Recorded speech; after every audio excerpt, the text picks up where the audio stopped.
Welcome to the Windy City Bender Podcast with your hosts, Nolly, Poetzy, Jarom, and Tanner.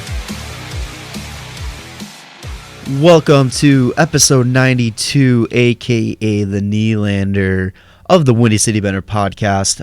We are going with another Jarom solo episode. Lots to talk about, so didn't want to miss an episode. So let's get right into it with a little bit. Talk. So since the trade deadline has come and gone, the Hawks have put up an impressive 3-1 record. They had that shaky loss against St. Louis that we talked about last episode, and they followed that up with a game against the Tampa Bay Lightning, who I think it was a great time for the Hawks to draw them in the schedule. The Lightning were on a 3-game skid going into that game. This game didn't get to watch the whole game because we were recording this happened when we were recording last episode, but the Hawks came away with a 5-2 victory. I think there's two big takeaways I saw from that game. One, Kubalik is an absolute beast of a man still. He finally gets that first career hat trick after coming so close, and he got it on an empty net. So he got past that fear of shooting at the empty net, gets his third, and at the time was the team-leading 29th goal of the season. This guy has just been more amazing than I think we all anticipated. I knew when he first got traded, we kind of talked about it on the show to the Hawks, that we were excited to see what he could bring, and I don't think that any one of us could have predicted that he'd be putting up the kind of numbers that he is this year. Like I said, he leads the team with 29 goals. He is putting up some good playoff power play numbers. He's got that little Ovechkin like one-timer from the top of the circle. This kid is just going to get better, and hopefully when it comes down to the contract negotiation, which has reported that they have begun talking about that, we were able to get him for a fair value, and it doesn't get scared off and traded as in like other situations that we saw with the original Saad contract and the Panarin and all that. Another good thing that I saw from that game was Corey Crawford. Knew once Nylander was traded that he was going to be getting a good majority of the starts. Little shaky in the game against St. Louis, but he follows it up against Tampa Bay, facing 38 shots, only allowing 2 in. He had a 9.47 save percentage. You know, he's playing for a contract at this point. He's playing for a job. He is showing signs of what he was on a couple years ago before the injuries. He's doing a great job, you know, kind of just putting everything else in the back of his mind and just going out there and playing. It's been impressive to watch, and I know I've not been the biggest Corey Crawford fan out there, and I know it's well documented. I've always thought he was a good goalie. I just for some reason just never could have agreed that he was going to be the guy that was going to take the Hawks to that next level. Yes, he won a Stanley Cup. I just felt that those teams though around him we're just a better team in front, but now he's doing it with a weaker D-core. He's putting up consistently good numbers. As we'll talk about for the other 2 games, he consistently just nonstop. So I got to give credit where credit's due. Crow is definitely playing, getting worth a contract for next year. That's way down the line, so we'll save that. We'll put a pin in that one. After the 5-2 Tampa Bay win, the Hawks continue the Florida trip with a visit to Coach Q. This was I don't want to call it a trap game. Florida was also struggling. I believe they were 1-2-1 going into this game. They're fighting for a playoff spot. They are just going the opposite direction of where they need to be. They have inconsistent goaltending from the guy that they're paying $11 million to over the next 7 years. That is a whole different story for another day. But this game was kind of, we'll call it the Jonathan Taves show. He had a goal and an assist, give him 17 goals on the year, 39 assists on the year. He's quietly having probably one of the better seasons of his career. I know Number wise, it isn't there, but in my opinion, has been one of the better Hawks this entire season. He had a very slow start to the year, and that definitely hurt him number wise. But he always seems to be picking up those big points, doing what he gets paid to do, all the stuff that doesn't show up on the score sheet. He is just proving why he is one of the best captains in the league. And it continued into the shootout that night where he goes and vintage Jonathan Toews 5-hole, nice little goal.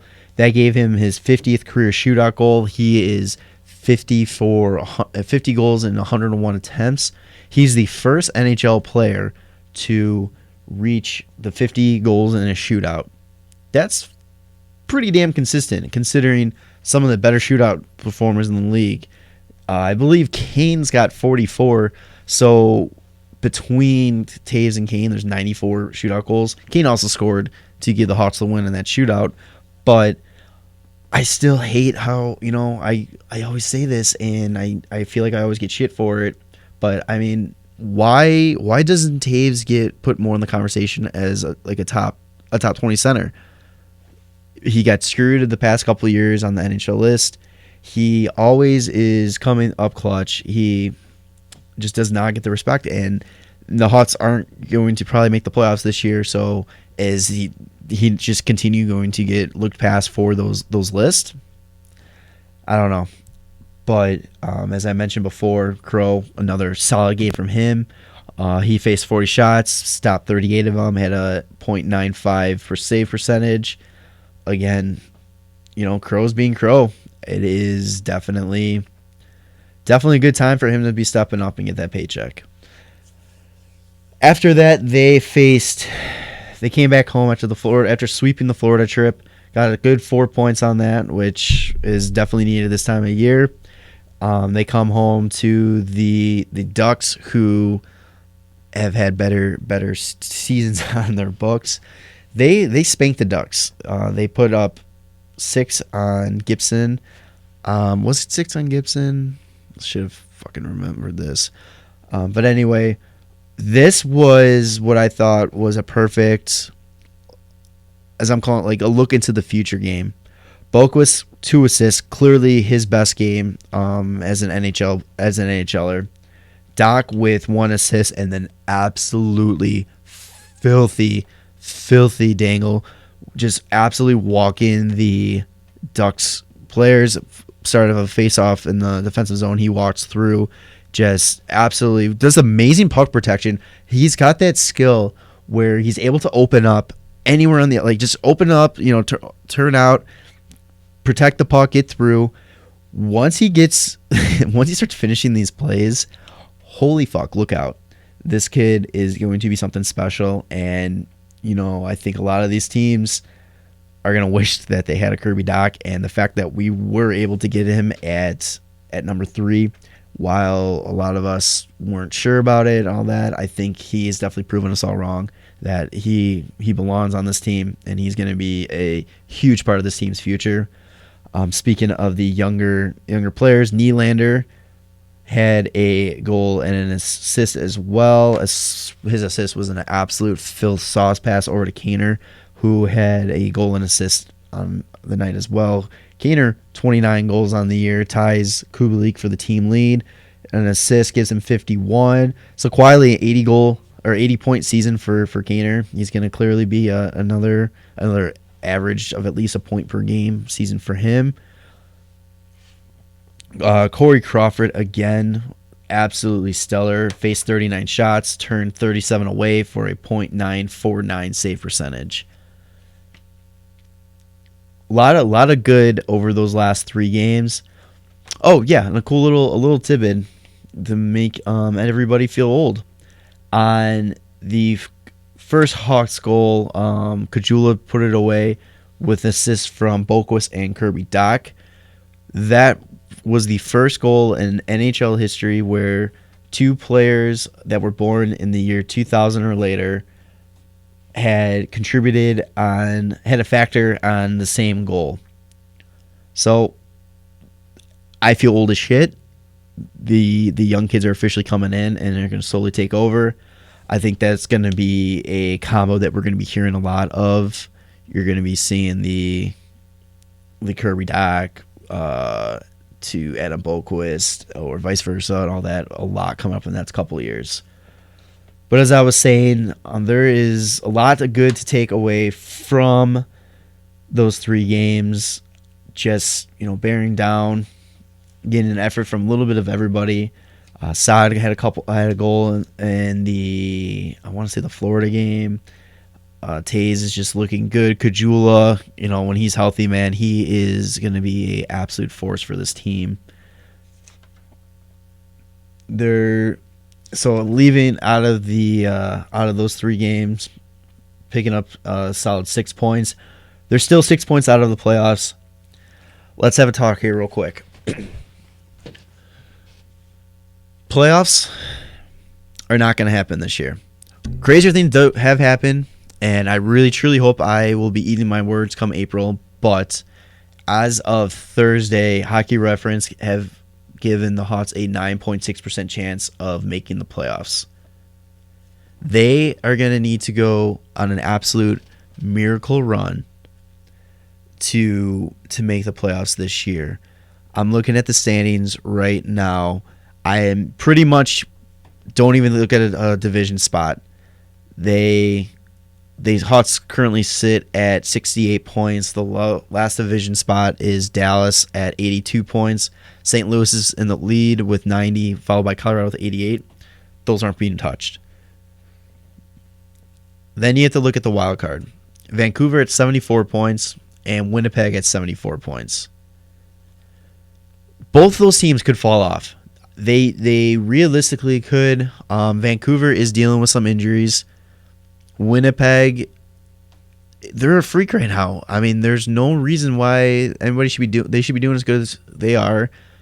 There's a lot of defensive questions on them losing Buff, not having Trouba. Then Myers was gone. I believe their I'm going to pull this up really quick. Their defense is essentially the Manitoba defense minus 1 or 2 guys. Let me see here. Winnipeg.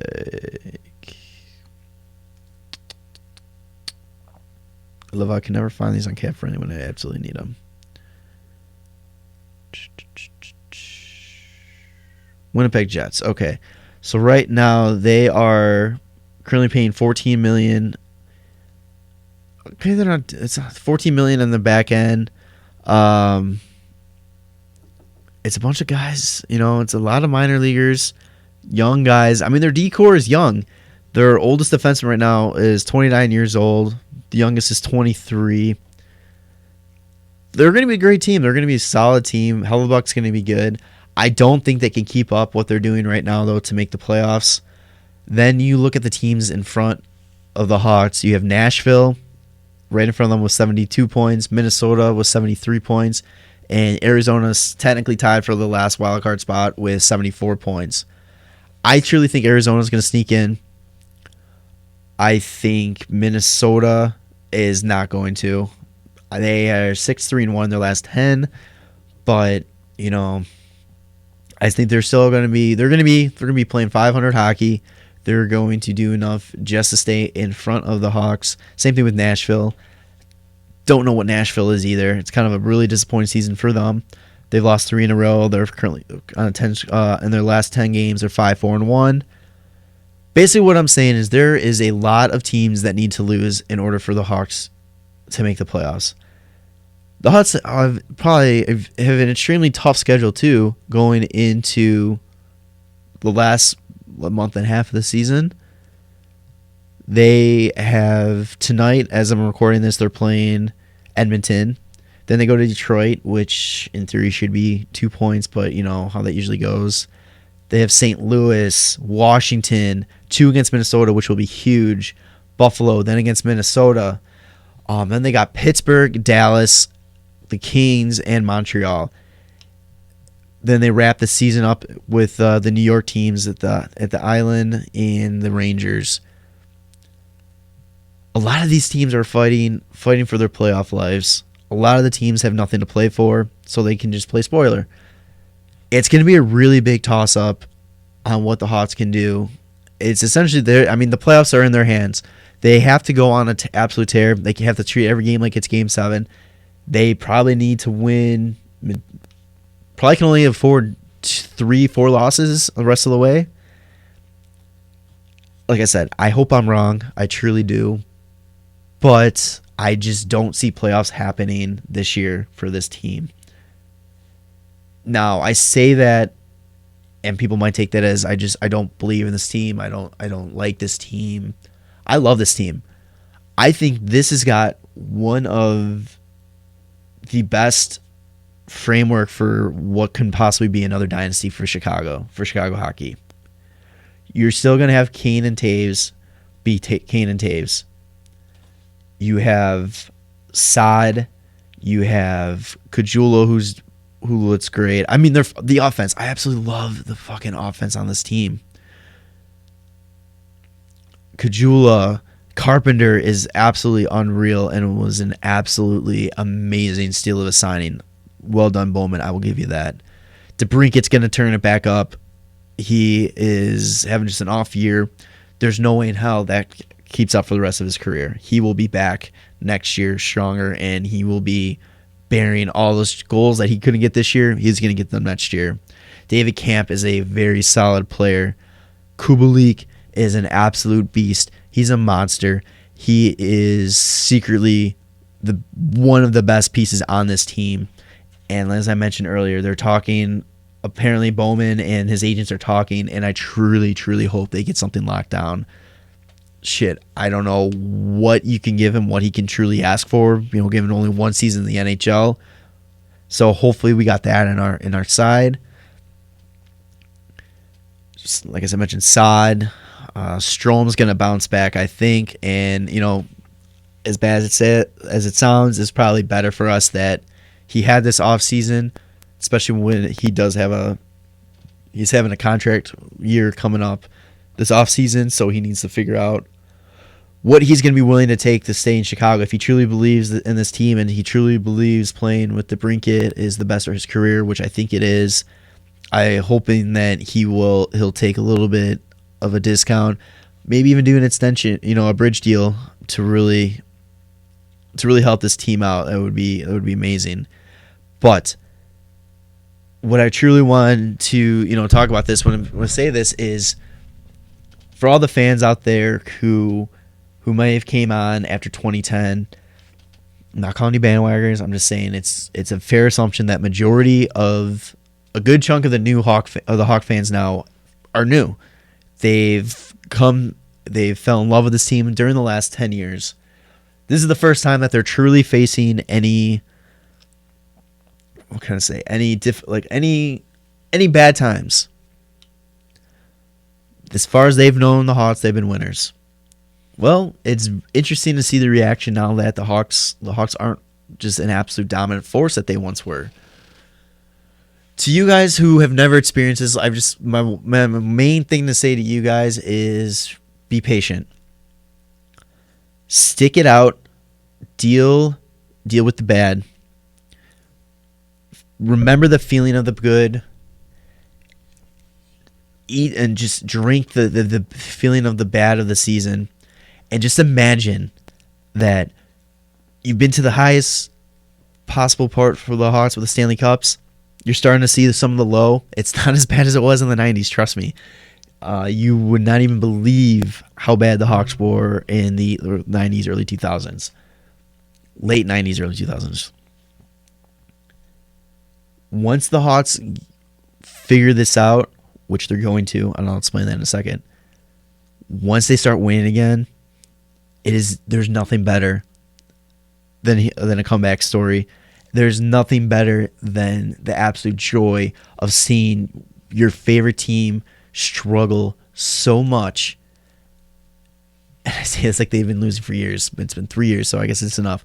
But seeing your team struggle, miss the playoffs, and then get back in and have a true shot to win the cup again, it's such a fantastic feeling. I know going into the 2010 and all the Patrick Kane, Jonathan Taves era, I never thought I would see a good Hawk season in my lifetime. I was too young to remember the last time they were in the Cup against Pittsburgh when we got spanked, swept. I literally was a year old. So I've only experienced bad Hawks. There was 1 year in playoffs, I think. Was it 2000 against St. Louis, and we got spanked in the first round by them. Going into the Kane and Taves era was an exciting time. And I think that for the new fans, you're going to be seeing the new Kane and Taves era, only instead of Kane and Taves, you're going to see Boquist, Kubalik, DeBrincat. Then you have in the minors, or not even the minors, in the system, Ian Mitchell of Denver, Alec Regula out of London, who just won Defenseman of the Month in the OHL. Alex Velasque, who was the second round pick last year, who was another solid defenseman. Our defensive core is going to be fantastic. Once they get the chance to play, and once they get a chance to taste the NHL and be regulars, you're looking at the new Keith Siebes combo, and you're looking at possibly 4 of them.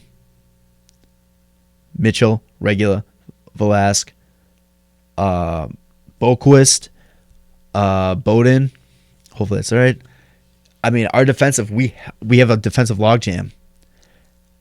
It makes sense why we traded Yokiharu. I wish we didn't trade Yokiharu, because I think he would have been a much better fit for what we're looking for in the D-core than what we got for Nylander to fit into our offensive core. But, what's done is done. And then on top of that, we have Evan Barrett out of Penn State, who... he's I think already got top 9 potentially even can fit into maybe a second line. I believe he is a senior or junior this year, and I think there's talks of Ian Mitchell and him signing at the end of the season and potentially fighting for a spot on the team next year. You got to be patient. Really be patient. Don't give up on this team. As easy it is now. I mean, as I'm saying it, I'm writing. I potentially wrote them off the season, saying that the playoffs are out of the question. Let's look at what this team has to offer for the future. Just think of it that way. What's going on now? Where it's in a weird situation. I think that we are looking at a potential management change, front office change. You're looking at which will lead to a possible coaching change. So be patient. It's not going to happen overnight. I would love to say they're going to be back in the cup final next year. I will guarantee this right now, though, in the next 2 to 3 years, the Hawks will be looking at another Stanley Cup. They will be in the playoffs, and they won't just be one of those teams that just sneak in. They will be a juggernaut that have absolutely manhandled the regular season and go into the playoffs as a true Stanley Cup favorite.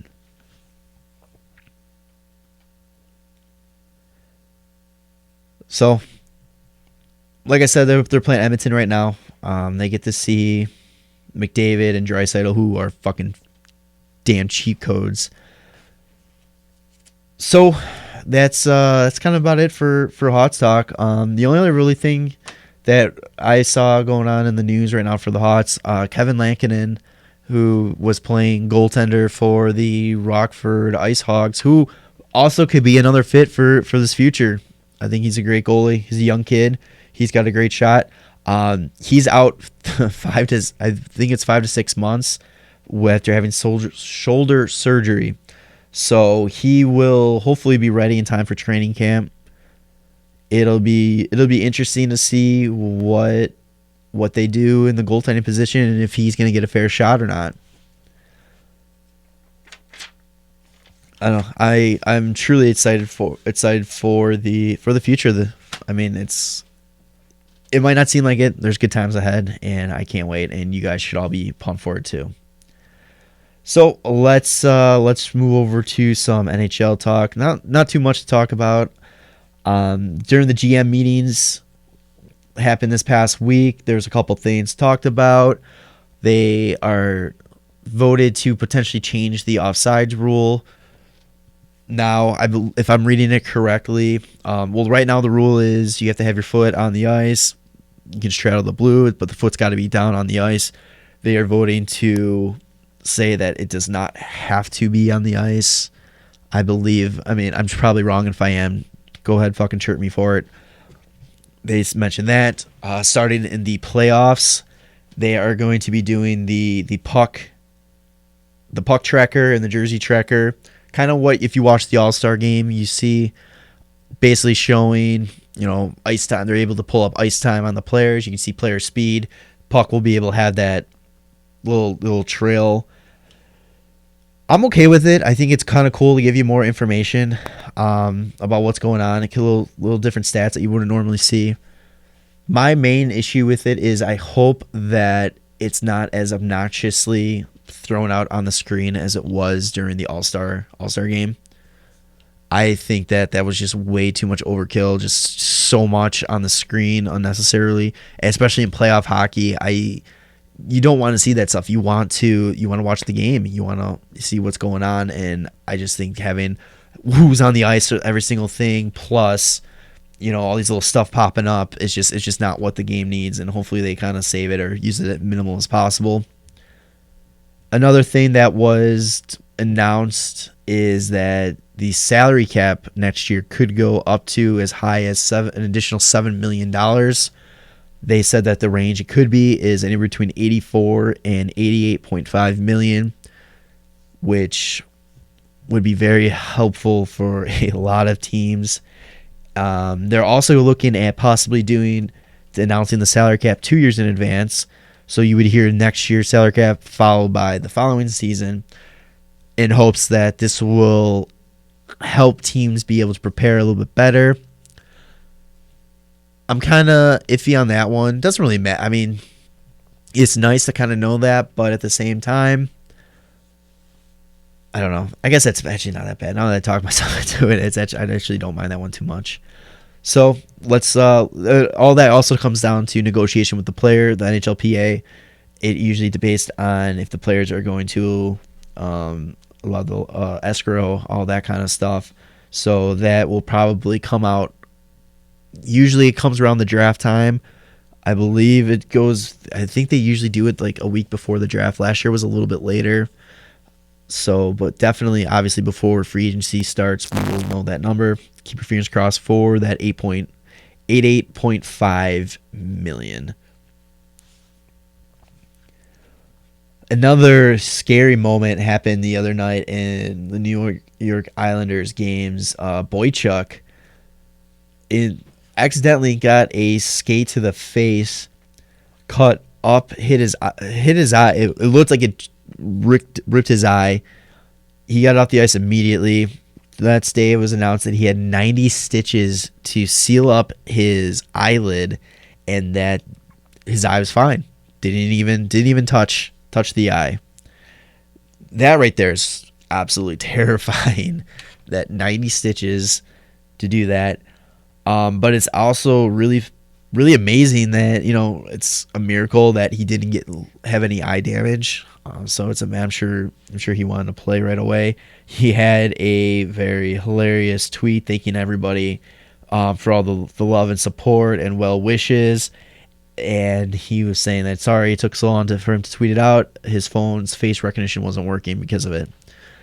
So he's got good humor. That brings up though kind of an interesting point too. Is are we gonna ever see cages or the old school bigger visors on players in the NHL? I feel like there has been an increase of facial injuries this year, and with the game getting a lot faster, and when guys go down, they go down hard, and it's kind of like this. I don't think it should. I think visors are enough, but it'd be interesting to see if anybody would propose that type of change, so for player safety and all that. Fun fact, there are only 20 players left in the NHL that currently do not wear visors. The NHL and the NHLPA came to agreement in 2013 that any new players had to wear a visor. Before then, you could have been grandfathered in. Believe Joe Thornton, Jamie Benn, Jordy Benn, Andrew Shaw, Wayne Simmons. Oh, there's a couple more. Those are type of players that still don't have it. Zach Smith. So there's 2 Hawks on that list.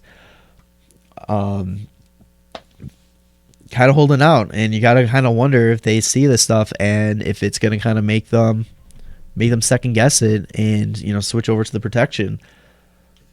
But yeah, who knows? Thought that was just kind of a scary but also interesting fact there. So I'm gonna wrap this one up pretty soon. Let's see, April 8th is the start of the NHL playoffs, so that is 34 days away. 33 days when this gets posted, 32 depending on when you're listening to it. If you need to get hyped up for the playoffs, I will post this on social media with the video. But Sportsnet did a hype video talking about just hype video for the playoffs, talking to players, doing questions like how close were you to winning the cup? What would it mean to win the cup? How close have you come to the cup? Is one enough? What would you do to give that to the cup? It's just goosebumps. Like, listen to these players. Like, you see all the heartbreak in the players that hear players who one game away from the cup. I have never won the cup, never been in the playoffs. Then you have people like Taves, who is like, yeah, I've been pretty close to the cup. And then, Kane kind of go back to what I said about just being patient. And he's like, after dealing with all the lows, going back to the top is going to be pretty amazing. Pump that in my fucking vein, Kaner. Let's fucking go. But it's a great video to check out. It really gets you in the mood for playoff hockey, which undoubtedly is the best type of hockey. Best playoffs in all sports, for the best trophy in all sports. It's just by far just more proof of why hockey is the greatest sport in the world. So I think that's going to be wrap it up for me today. This was episode 92, the Nylander. Thank you so much for checking us out. If you haven't already, please subscribe to us on Apple Podcasts, follow us on Spotify, subscribe to our YouTube channel. We will post each episode's up on there, and I'm really trying to think of ways to get some more content up there. Also, go follow us on Instagram and Twitter at WCBPodcast. Follow us or like us on Facebook, the Windy City Bender Podcast. Leave us a review on Facebook and Apple Podcasts. Apple Podcasts, the more you rate, the more attention we get. We move up the rankings. Facebook, hey, it's nice seeing good things. And you know what? If you don't like us, fucking tell us. Tell us that too. Any rating's better than nothing. Want to hear. We want to make this the best show possible for you guys. So, again, that's episode 92. Thank you so much for listening, and I will see you on the next one.